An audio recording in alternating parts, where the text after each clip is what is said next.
or grieving and learning how to navigate that grief. And today we're going to be talking about secondary losses.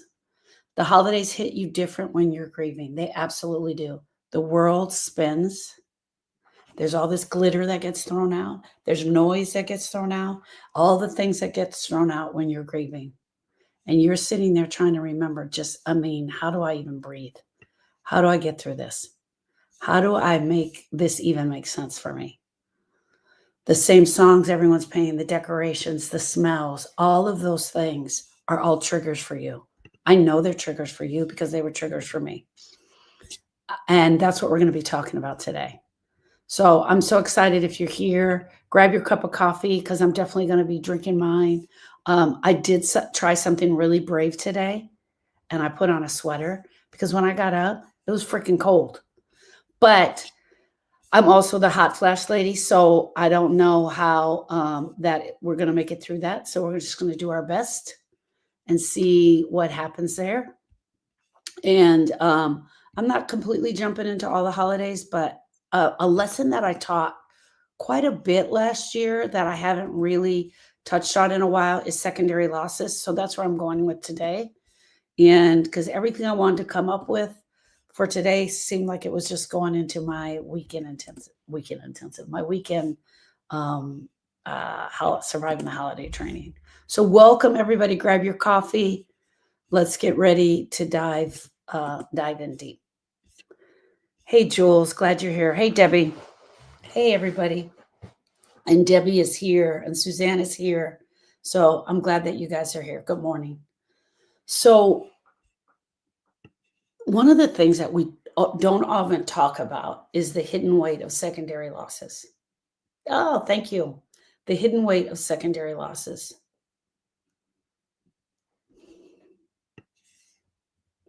The distraction. So let's start with the truth. You lose your person and your world breaks wide open.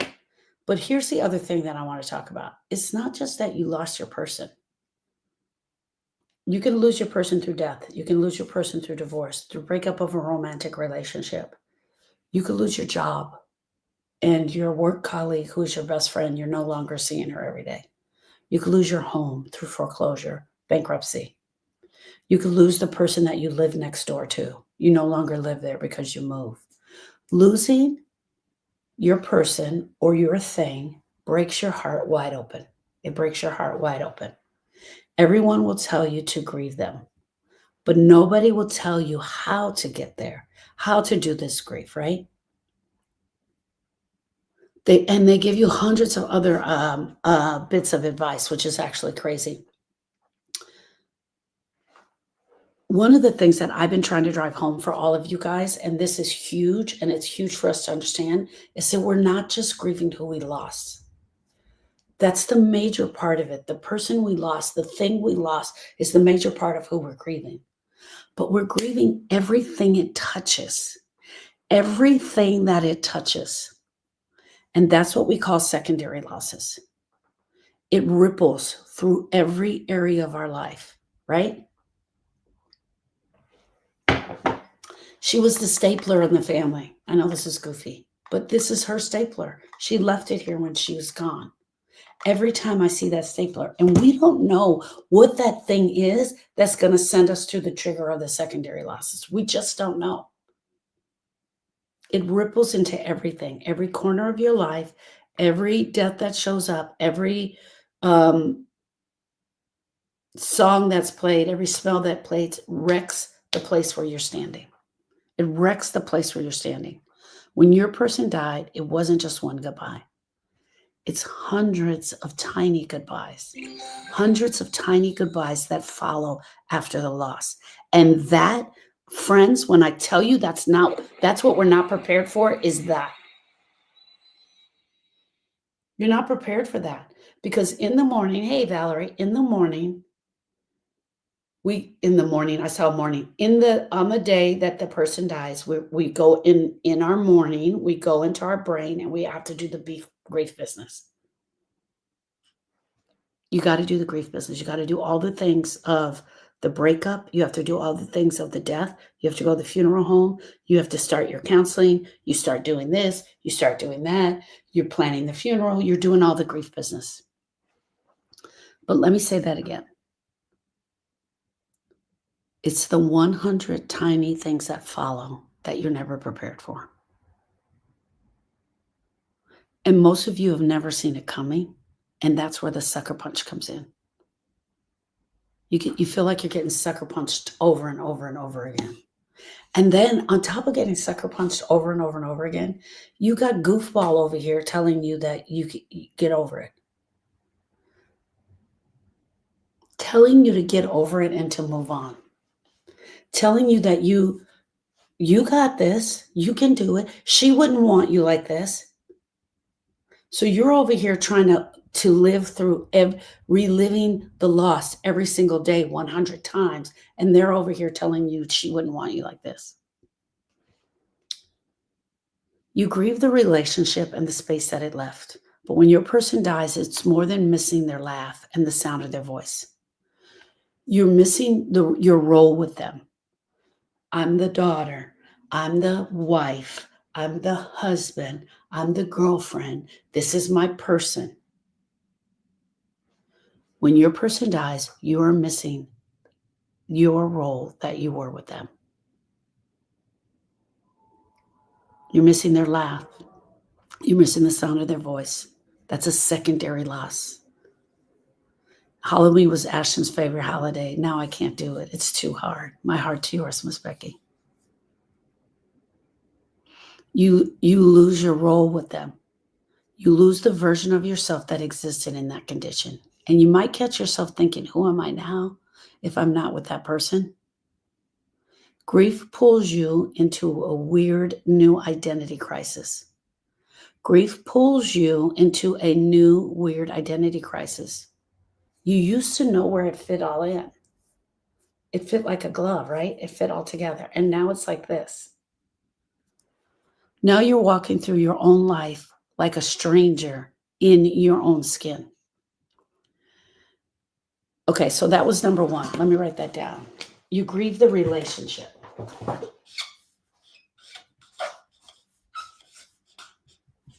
I'm bringing it all back to the holidays, right? This is secondary losses.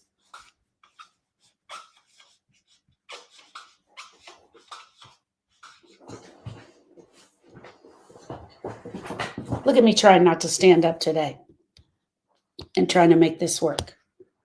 Look at me trying to live like I can do this. Hold on one second, you guys. Everybody. Sarah says, I lost my husband.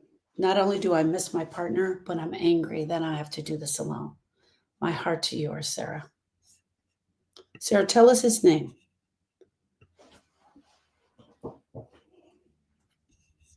Let me start the list.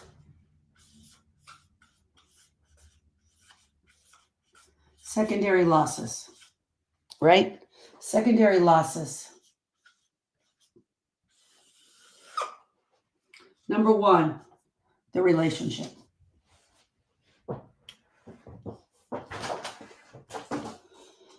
Number one is the relationship. Number one is the relationship and the space it held.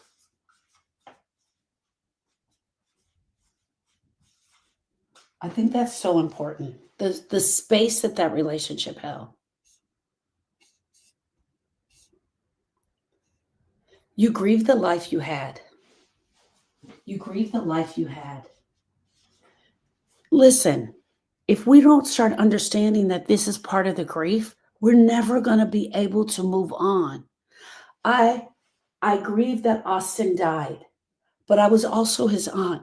I was also his aunt that picked him up all the time. Also his aunt that picked him up all the time and that we would hang out with, that we would do things with. Thank you, Miss Becky. Thank you, Miss Debbie. What did I say was? You grieve the life you had.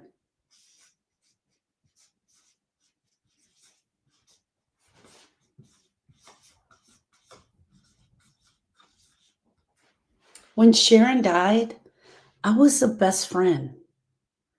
I was the best friend.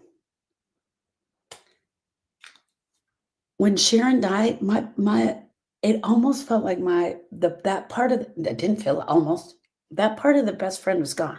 I'm still Sharon's best friend, and I believe that she's still my best friend. But it's a secondary loss that I can no longer tap into. Before your loss, you had routines that made sense. You had morning coffee. You had weekend plans. You had the rhythm. The rhythm gave your life shape. And when they died, the whole world cracked wide open. Even the simplest things, like cooking dinner, watching TV, folding laundry, for Christ's sakes. How many of you went back to get some laundry and found something of theirs? Or even just the smell of that laundry detergent could take you back there. Like the scent of their life. You're not crazy for wanting your old life back. You are not crazy for wanting your own life back. You're standing in the wreckage and you're missing what used to feel normal. You're standing in the wreckage and you're missing what used to feel normal.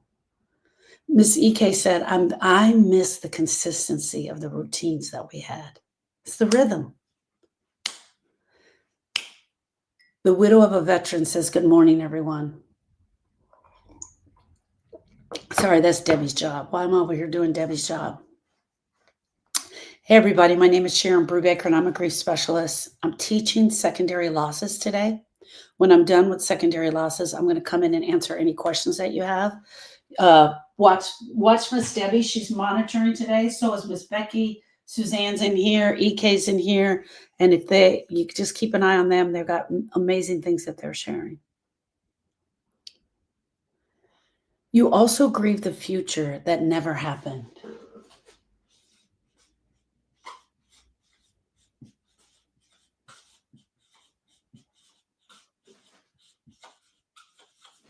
You grieve the future that never got to happen for you. And this is huge. This is huge. You're going to grieve the future that never happened for you. You grieve the life. You grieve the relationship. You grieve the life. You grieve the future. And this one cuts deep and it's really big. It's really, really big. You don't just grieve the person. They're gone. Yes. But you also grieve the future that they took with them. The plans, the milestones, the growing old together. You catch yourself thinking, she should have been here for this.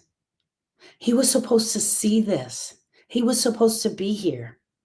That is a secondary loss that you are now grieving. Your future. You are left in the wreckage to figure this out. My relationship, my life, my future. And for that, my heart is broken for you all. Truly broken for you. Number 4, you grieve your sense of safety and belief. You grieve your sense of safety.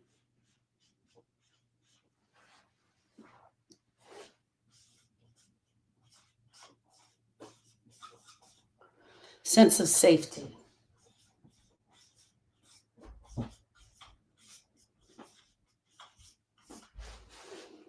Who of you feels not safe? Who of you has had fear?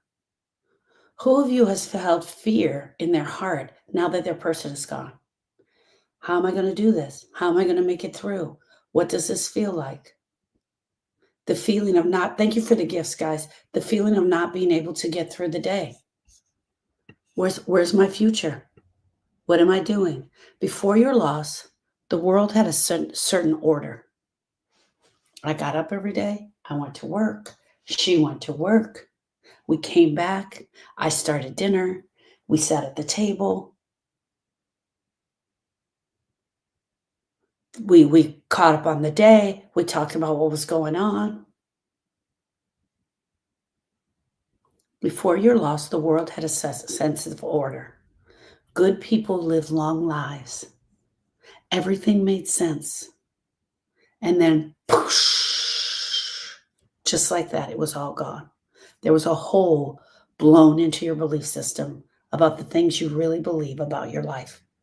And now you are looking at it sideways, realizing that nothing is guaranteed in this world. There's not a dang thing guaranteed in this world.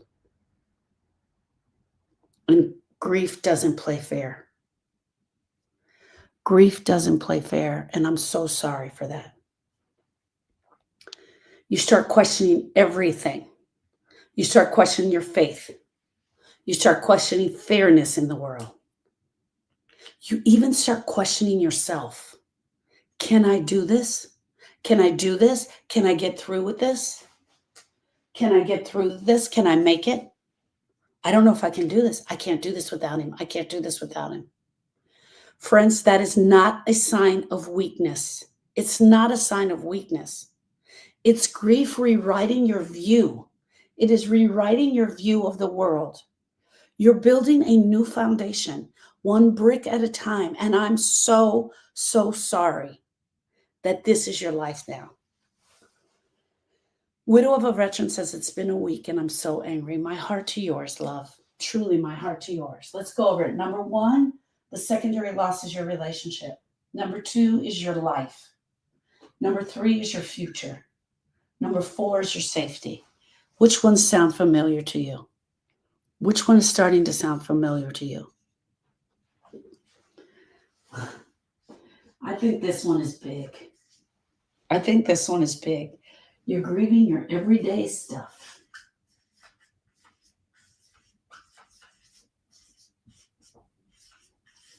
Every day we would do this. Every day.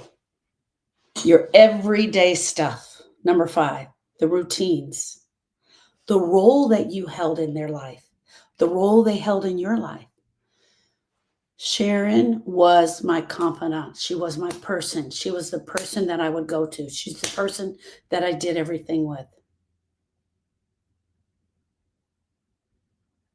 She called me every single day. She had about an hour and a half commute from where we lived to downtown LA. And she would call me in that traffic and we would talk. And I would still be laying in bed because she left before, I don't know, God woke up.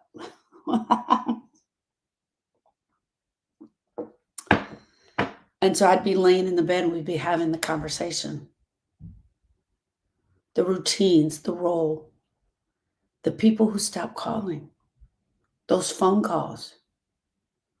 Suzanne says you grieve and you don't even know it.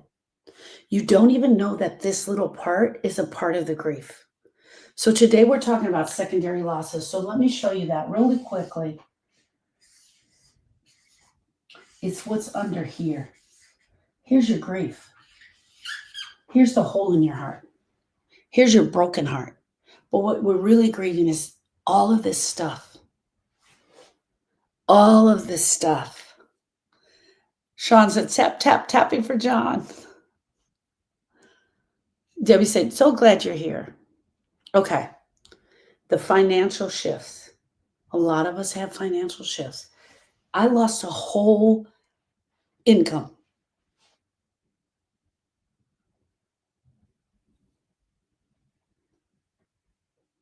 The financial shifts, the holidays, the silence in the kitchen. None of it feels the same.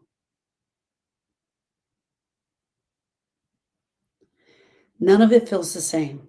Every little corner of your life got rearranged without your permission. Every little corner of your life got rearranged without your permission. That's why your grief feels so enormous, because it is. Your grief feels enormous because it is. It's not one loss. It's all of the losses.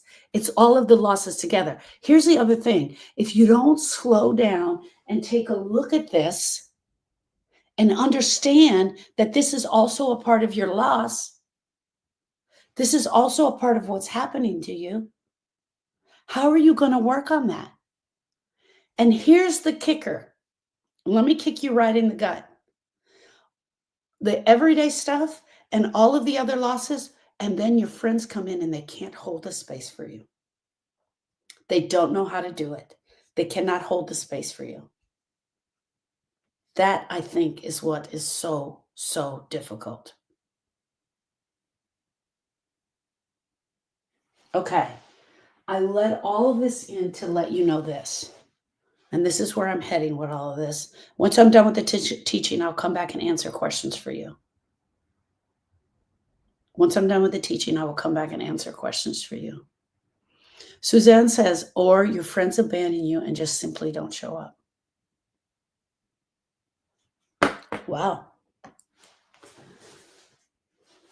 That's huge. Or they're the ones with those comments, right? I'm telling you, I'm going to write that book. The dumb things, the dumb shit people say in your grief.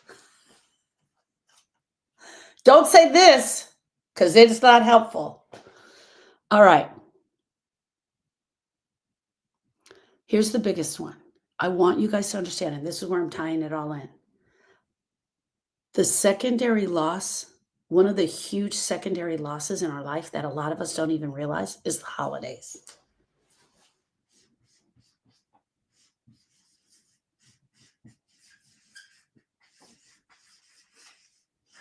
I don't know if you guys realize that the holidays is actually a secondary loss.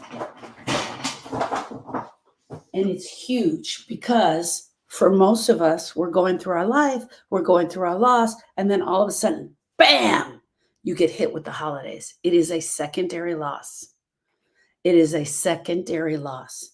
And here's what we're talking about, the holidays.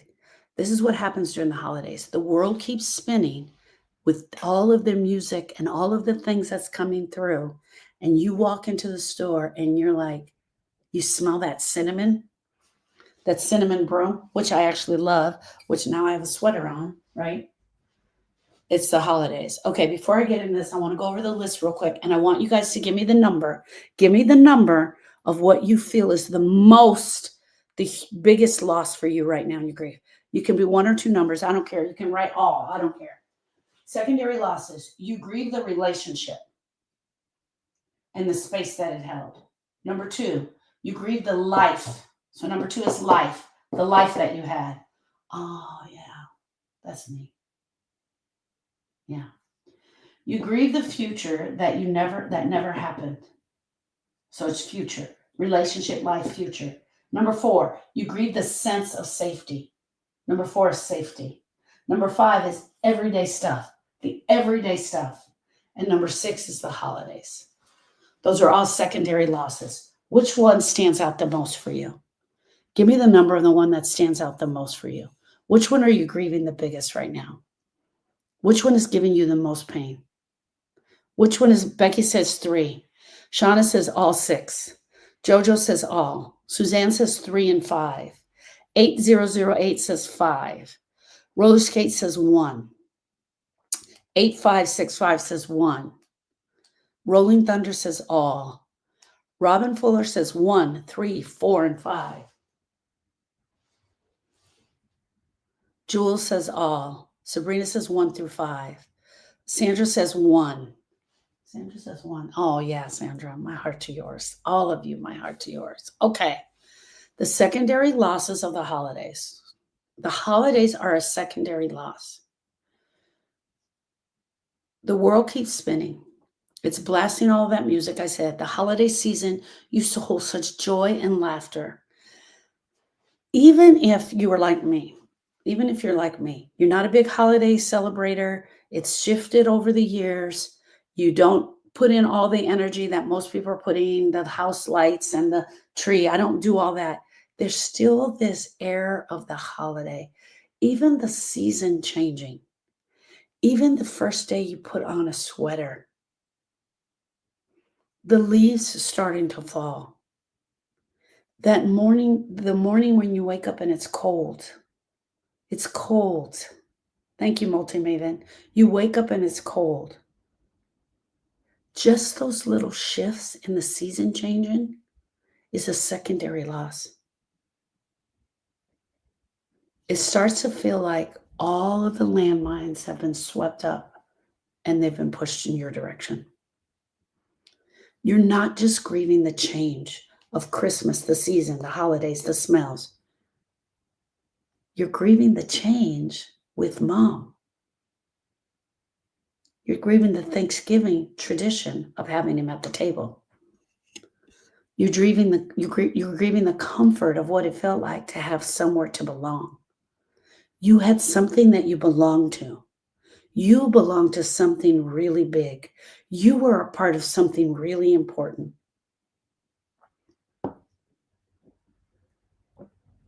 I love Christmas morning. I don't know about you guys. I used to love Christmas morning. I still do. I love Christmas morning for all different reasons. But when I was a little girl, I obviously loved it because Santa came to my house. How the hell he got in and we didn't have a chimney, I have no idea. But he did. He definitely got in. And we would wake up and there'd be all these gifts. And I remember along the way that shifted into waking up in bed with my husband. That cup of coffee, waiting for the kids to come downstairs. Then it shifted into watching the kids get their stuff. Santa has a magic key. Oh my gosh, he has a magic key. And then watching the kids get their stuff, and now watching the grandkids get their stuff. It's just like Debbie said, it's magical, right? It's all magical. But when your person is gone, that the magic is gone. And my heart to yours, to each and every one of you, my heart to yours. That is a secondary loss, and the loss of those moments are gone. Excuse me. Most grievers get blindsided. Nobody warns you that the holidays can hurt worse than the anniversaries. Nobody warns you that the holidays can hurt worse than the birthdays and the things that you remember. Why? Because the whole world goes on to the same page. The whole world goes on to celebrating. You're not just losing your friends now. You lose your local grocery store. You lose the television because the commercials start. You lose the radio because they're all talking about it. You start seeing advertisement. It's like they freaking push you on the side and they go on to celebrate. And if your loss was June, July, August, September, this year or last year was your first time going through the loss, you're going to re-go through the loss again if you haven't done your work. You're going to re-go through your loss again if you haven't gone through the work. It's supposed to be the most wonderful time of the year. Raise your hand if this is the most wonderful time of the year. Raise your hand if you're living in the most wonderful time of the year. Raise your hand if you're excited about the most wonderful time of the year. Will there be moments where you slow down and you just look at the trees and the trees changing and you breathe it in? Yes. Will there be times where you put on that sweater and you just feel it against your skin? Yes. But for the most part, everything you see is going to break you to your knees. And you have to do it quietly and silently. That's the secondary part. Because when I come up to Susie and I say, I don't know how I'm going to get through the holidays. I don't know how I'm going to get through the holidays this year. You know what she's going to say? Girl, you're going to get through it just like you always did, because that's what he wants you to do. He wouldn't want you to be that. He said you have to do it. Cole says you have to do it quietly. Yeah, that one over there. She does everything.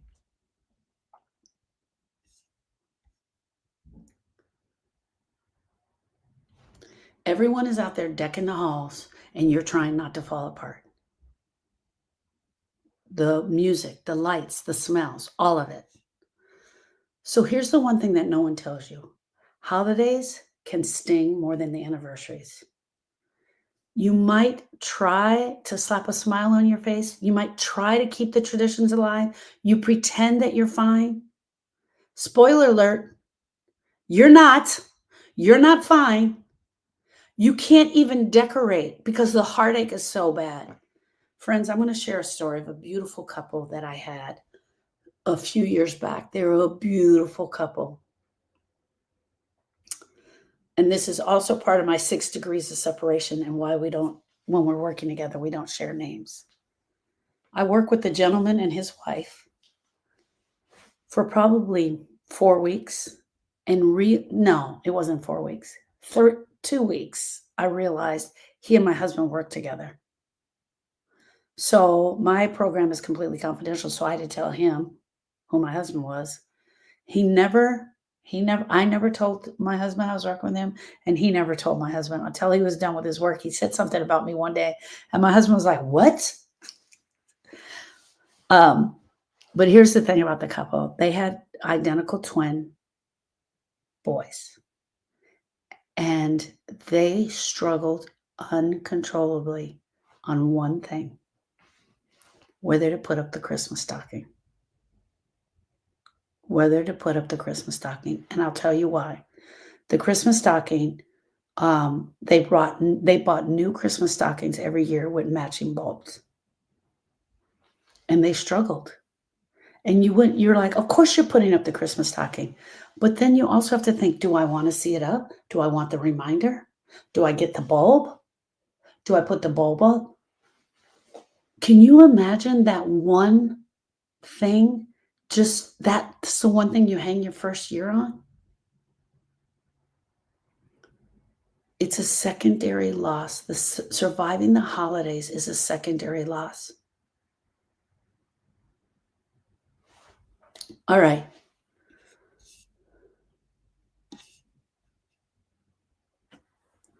That's why I created Surviving the Holidays. It's a masterclass. It's next Saturday at 11 a.m.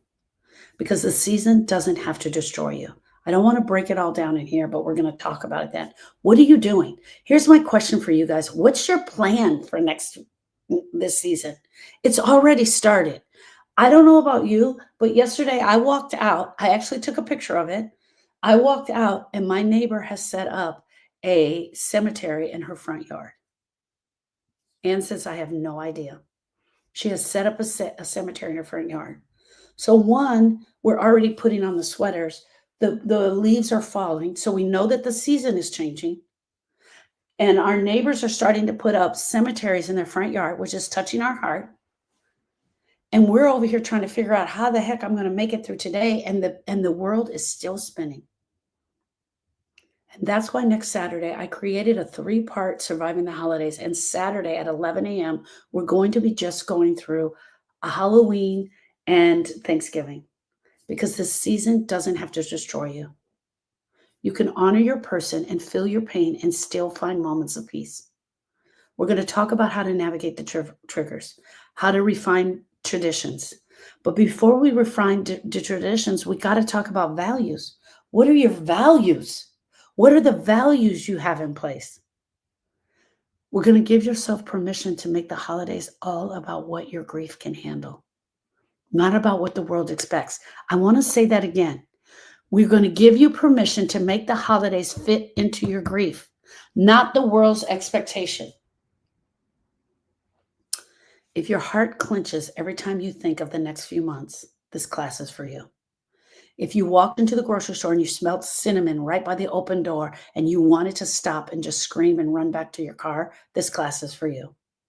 If you don't know how you're going to make it through this season, this class is for you. I promise you this class is for you. Join me for Surviving the Holidays, October 18th at 11 a.m. Central Standard Time. It is $19. It is 2 hours. It's 2 hours of us being together. I'm going to teach for 1 hour. And I'm teaching something called the plan. I'm teaching the Grievers Survival Plan. And we're going to create that survivor's plan. We're going to create the plan that we need because the holidays are a secondary loss. It's not time that we have to grieve them all, but we got to go into it with a plan. You're going to walk away with some sanity. You're going to have a place that you've dumped because the second hour, we're doing a grief share, where we come together and we talk about the holidays. And I'm going to set up the tone for that. You guys are going to be able to bring me whatever you're struggling with. whatever you're struggling with, anything that's tormenting you, we're going to talk about it. For 1 hour, we're going to be together and we're going to share. I will coach you. I will help you. You don't have to pretend everything is fine this year. I promise you. We got to have a plan to actually make room for the grief instead of shoving it in a closet and walking out and pretending everything is okay. All right. My name is Sharon Brubaker. I'm the owner of the Grief School. I teach an educational program on loss and a broken heart. I help you to navigate through it. So click my picture, click the link that says click here for hope and sign up for the holiday class. Follow me here. Follow me on the Facebook group, The Grief School. That is the place where I come live all the time. And I'm teaching you how. This week on Wednesday, we're doing the Courage to Grieve on Wednesday. It's only in the Facebook group. It's not in a live.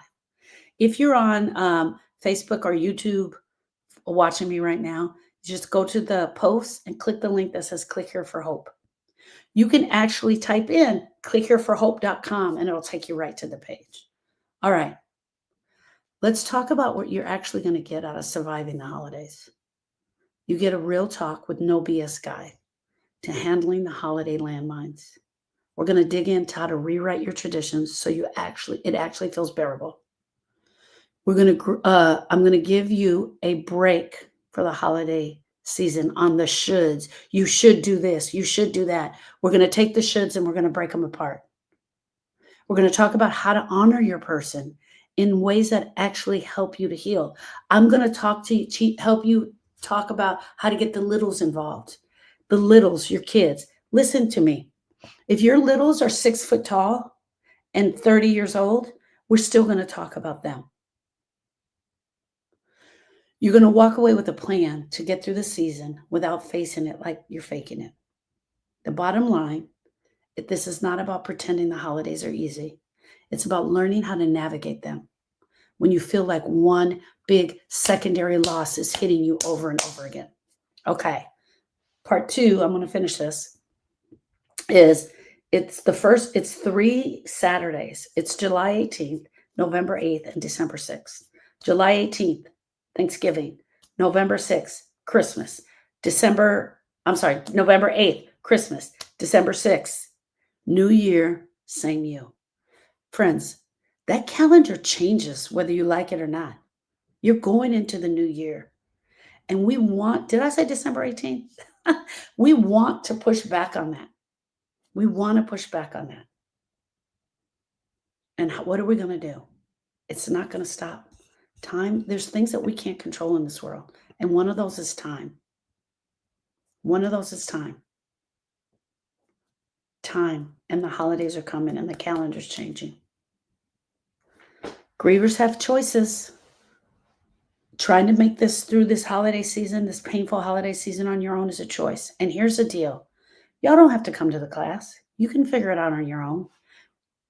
And more power to you. I can't find the link. Click my picture. And then when you go to the top of the page, it says click here for hope. Christmas is in July. What do you mean, Donna Pina? Oh, you're going to celebrate it in July? Rolling Thunder says, I've never moved so fast and slow at the same time. Wow. Becky, that needs to be on a shirt. Miss Becky, look at that. That truly needs to be on a shirt. Wow. My heart to yours, love. Truly, my heart to yours. Sharon, I love you, and I'm so grateful you're all here with us. I'm so glad to be here, too. Truly honored. You guys don't even understand. You're the heroes. You're the heroes that makes this all make sense for me. That makes it all make sense and puts it all together. Right? Okay. I want to leave y'all with this. If I can find it. Okay. Here we go. And then I'm going to stop teaching and we'll get into all the questions. The season without you. It starts before the lights, before the wreaths, before the songs. It's a small cheer of the August air. It's where my mind whispers what my heart already knows, that you won't be here for the holidays. I try not to hear it. I drown it out with errands and with noise, but every aisle betrays me. Cinnamon candles, boxes of ornaments, a card that still has that kind of joke on it that reminds me of you. I used to love making the list. I love wrapping paper. I love the plans. And now each one feels like a test. I already failed this test. My hands still reach for what you want. My hands still reach for what you want. But halfway there, I remember he's no longer here. The hurt lives in the small things. It lives in the chair that's waiting for you. The pie you used to make, the sound of laughter. The sound of laughter that doesn't include yours. Even joy feels like betrayal. How dare I laugh when you're gone? I tell myself maybe I'll skip it this year. I close the blinds. I let December pass quietly. But I know the truth. Grief follows no calendar. It doesn't pause for peace or wait for permission. It shows up, uninvited, loud, and in the middle of the night. And when the day finally comes, I stand in the room of the merrymaking, full of people I love, and I still feel this huge hole in my heart left by you. A silence shaped like your name. The world will keep spinning, the lights will keep twinkling, and I will keep breathing. Only half here, only half where you were, trying to find a way to survive this season without you. So I have a question for you, my friends. Are you coming? Are you coming to make your plan for surviving the holidays? Are you worth it to put the investment in, to do the work to survive the holidays? Here's the other thing, and I'm going to be honest with you. You're still probably going to cry. It's still probably going to feel like crap. But at least you're going to have the plan that you know what everyone's doing, what they're supposed to do. And I also handle where to put the tears in. Where do I cry? How do I cry? How do I talk? How do I show up for everyone? And the boundaries. It's up to you. I can't come in here and help you. I can't force myself into your life. You got to take one step towards me. You take one step towards me, and I promise you this holiday is going to be a little bit more bearable because of that. All right, friends.